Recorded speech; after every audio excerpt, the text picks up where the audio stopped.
Welcome to China in the News, where we unpack the latest headlines and their implications for U.S. China relations.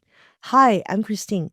Joining me today is my co host, Professor Doug Guthrie, a professor at the Thunderbird School of Global Management at ASU, a renowned China scholar, and a former faculty member of Apple University in Shanghai.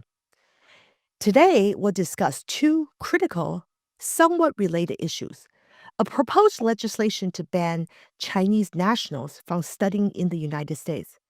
Two, a White House travel ban that noticeably excludes China. Before we begin, please like this video, subscribe to our channel, and share with others who want to stay informed on these critical issues. Your support would help foster better understanding between our two countries. On March 14th, House Republicans introduced legislation seeking to bar Chinese nationals from studying at American schools, citing national concerns.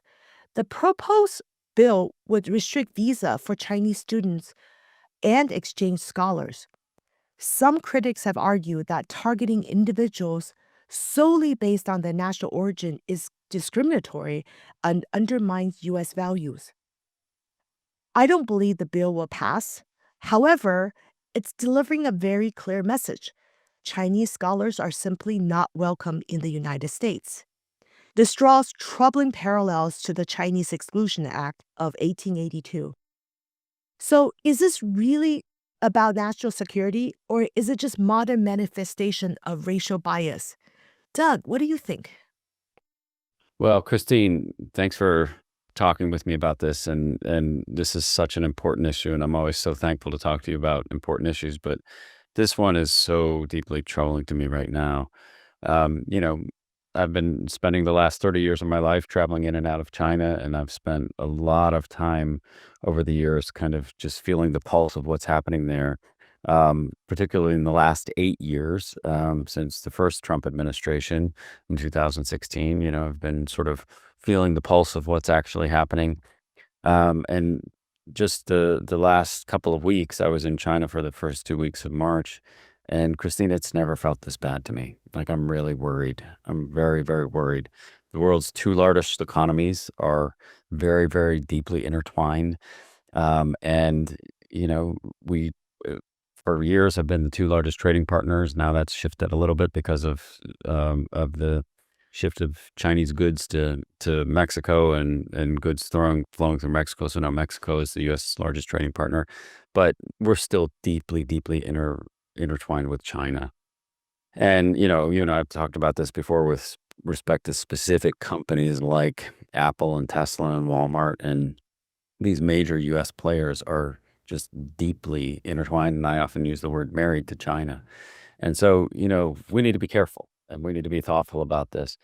But what we've seen over the last 8 years, and particularly the last year and a half, as the lead up to this new Trump administration, we've seen this very, very aggressive message that, if you're hurting in the U.S. economy, we can blame other people. And, we can blame China because China stole all of our jobs, and we can blame Mexico because people are coming across the border and stealing jobs. And, for me, this is really, really, I mean, you, in your question, you used the word, a modern manifestation of racial bias.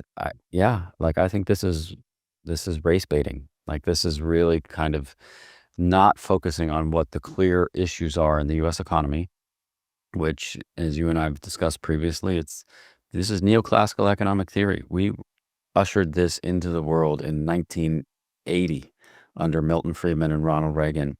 And, we opened the doors for corporations to go global and to just use markets to value shareholder value over things like creating complex manufacturing and union supported jobs in the United States. We did that. That was our choice. China didn't steal our jobs. We invited companies like Apple, Walmart, and Tesla to go global so that they could get cheaper labor, but also benefit from the manufacturing supply chains in China, the most complex and sophisticated manufacturing supply chain in the world. And so, there's a lot of agita about this, and a lot of people in the United States are hurting. And so, but this isn't about national security. This is about, you know, really kind of getting the U.S. voting base to continue to focus on the fact that we're not going to do the hard work of rebuilding manufacturing supply chains, supporting union labor, supporting a Keynesian state economy. And instead, we're just going to say we can blame other people for the pain of the U.S. economy. And so I, I think bills like this are just terrifying because I think that they are taking people's attention away from what's really happening in the economy and then saying we can blame somebody else. And in this case, we're going to blame China. And so there's a lot of fear mongering and race baiting. And so I think it's not good. We don't think you'll pass, would it? Something as ridiculous banning all the students from one particular country. Do you think? I mean, I don't. I agree with you on this. And I think it not only won't pass, but it can't.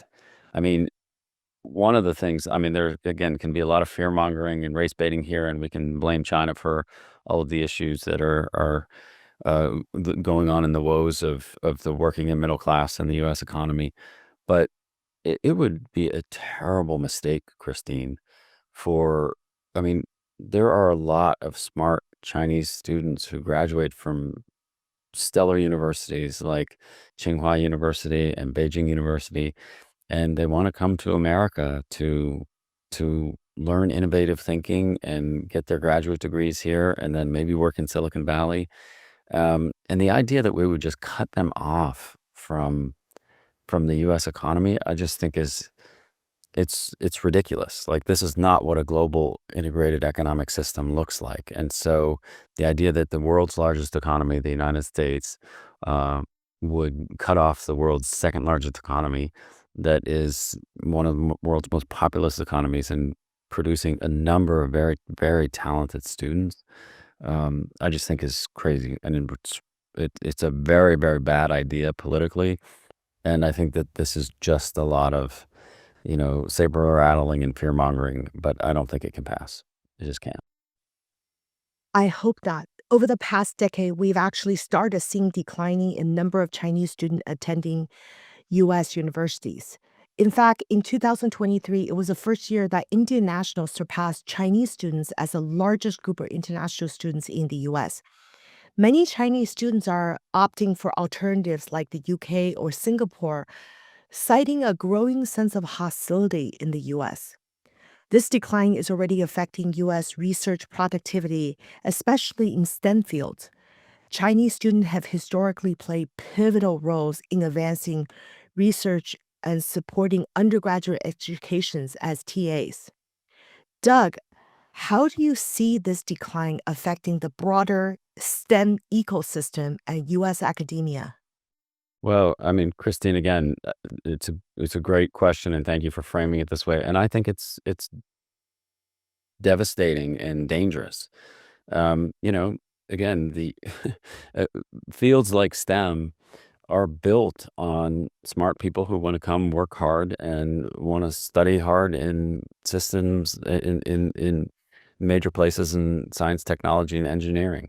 And you know, the idea that we would be deciding that a huge population of people who are producing many, many smart students every year are not welcome in the United States, and when we send them that message, it's a disaster for U.S. universities. I think you and I maybe have talked about this, and I think I've told you this story, but I'll repeat it for our audience. I split my time between Phoenix, Arizona, where I teach at the Thunderbird School of Global Management in Arizona State, and Ann Arbor, Michigan, where my ex, my wife, my ex-wife, my kids' parents teach at the University of Michigan, and so my neighbor is a couple who they're a European couple, and one is in the physics department at the University of Michigan, and the other is in the chemistry department at the University of Michigan. And recently, I was talking to the man about um, how things are going, and he said it's devastating, Doug. Like we just our applications. We used to have half of our applications in both physics and chemistry coming from Chinese students, and they were the most stellar students in our application pools, and they're just not applying anymore. And I asked him, I said, what do you think's going on? He's like, Doug, they don't feel welcome here. They're afraid. They don't want to come here anymore. And what that means is that the major departments in, the best university system in the world, the United States, are suddenly cutting themselves off from some of the most talented, hardworking students in the world. And that's a disaster. I just think it's, if Elon Musk and Donald Trump want to claim that we're creating borders so that we can build up the university system in America, I think they're cutting off the biggest talent pool that exists out there, which is only going to hurt the university system, and in particular, to your question, the STEM ecosystem. And so I just think it's disastrous. It's a very, very bad approach to continuing to build up the U.S. economy. Let's turn to the White House recently announced travel ban again, which targets now 43 countries with heightened visa restrictions. Interestingly, China is not among them. This omission stands in stark contrast with Congress's hardline stance on China. For example, Russian nationals now face mandatory in person interviews, but Chinese nationals are not subject to similar measures. So, Doug, why do you think that the White House has opted to exclude China from this travel ban? And what might be the strategic rationale behind this decision, given that its polar contrast posture, uh, given the polar contrast posture of Congress? Well, so here again, this is like the funny dance that, the our three, you know, system works around. You have the executive branch and the congressional branch and the judiciary branch, and they can sort of do this dance where Congress can really push forward this idea of like, well, we need to protect STEM in the United States, so we shouldn't have students from China coming in, and then on the other hand, the White House can say, well, we're making sure that China is not on the travel ban, and so people can come here. So it is just an interesting dance in sort of our separations of powers, and we can do that dance and make people sort of be confused and see the different approaches that we're taking to things. But here again, you know, excluding STEM students, I think, is a disaster. It would also be a disaster to have a travel ban on Chinese citizens coming to the United States because you know, even though China's not officially not our largest trading partner anymore, it's still a major trading partner, and our two economies are married. The extent to which Apple, Tesla, Walmart, and many other companies are exposed in China is critical. But it's not just the exposure that our companies have in China and the control that the Chinese government has over what they do.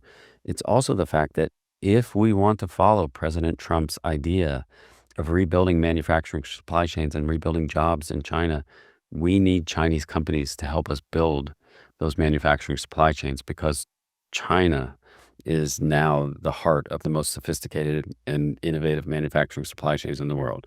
So this idea that you're going to put up tariffs and then suddenly rebuild manufacturing supply chains to have jobs here, you're not going to do that without help.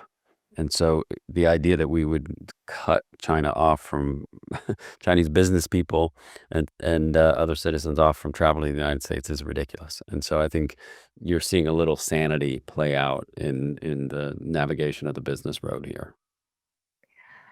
When this came up, one of my friends who's originally from mainland China said it's because Trump would like to be BFF with Xi. So he didn't want, even though we're doing trade war, he didn't want to completely piss off President Xi of China.